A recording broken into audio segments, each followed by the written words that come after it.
This is Top Accolade African News Updates. I am Soibifa Jackridge.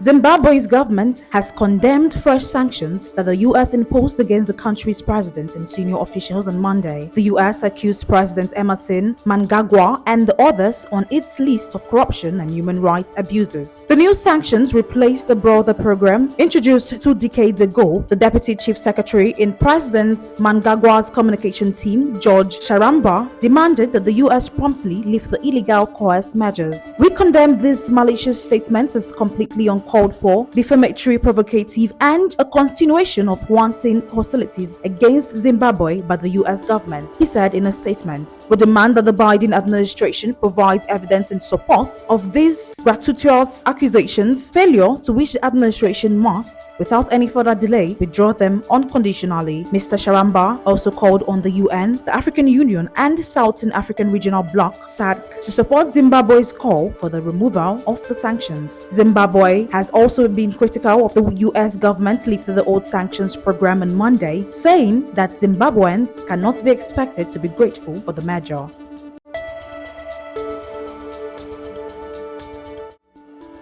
3 West African countries run by military juntas say they will form a joint force to fight jihadist threats. Niger, Mali, and Burkina Faso announced the formation of the force following talks in the Nigerian capital, Niamey. Niger's army chief Moussa Salo Bamo announced it would be operational as soon as possible, without giving details of its size. Groups linked to both Islamic State and Al-Qaeda have killed thousands of people in the region in the past year. The military regimes in the 3 countries have become increasingly close allies in recent months. Last September, they formed the Mutual Defense Pact known as the Alliance of Sahel States, withdrawing from an international force, G5, that was set up to fight Islamists in the region. Violence in West African Sahel region has worsened in recent years despite the military government's promises to deal with the decade-long conflict with jihadist groups. The 3 countries have all served their ties with France, the former colonial power, which for years had a strong military presence across the Sahel. A UN peacekeeping mission in Mali, MINUSMA, that had been in place for over a decade, was also ordered by the country's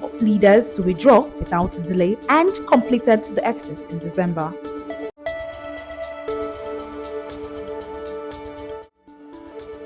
Homophobia is not uncommon in Ghana, where gay sex is already against the law and carries a 3-year prison sentence. But now, the LGBTQ+ community is feeling terrorized. A new bill passed by MPs last week will impose a jail term of up to 3 years for simply identifying as LGBTQ+ and 5 years for promoting their activities. Dressed in all black outfits, the young man in his late teens looked visibly terrified. I'm very worried anyone can snitch on me, even in my own neighborhood. It's going to be very hard to live here. He has been living for some time with sympathetic friends in Ghana capital, Accra, since falling out with his family. It is not clear how large the LGBTQ+ community is in Ghana, a religious and traditional conservative nation, but they tend to help each other out when one of them faces life as an outcast.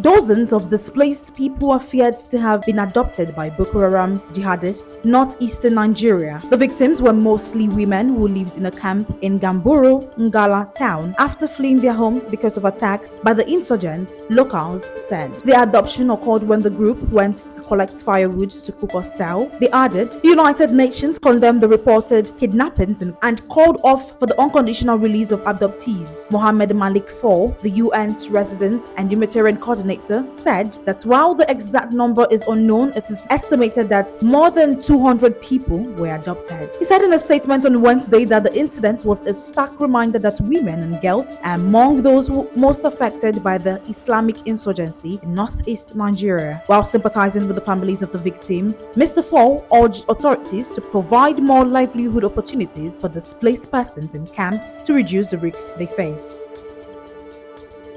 That is the size of Top Accolade African News Updates. You can follow us on our social media platforms as displayed on your screen. Happy Thursday.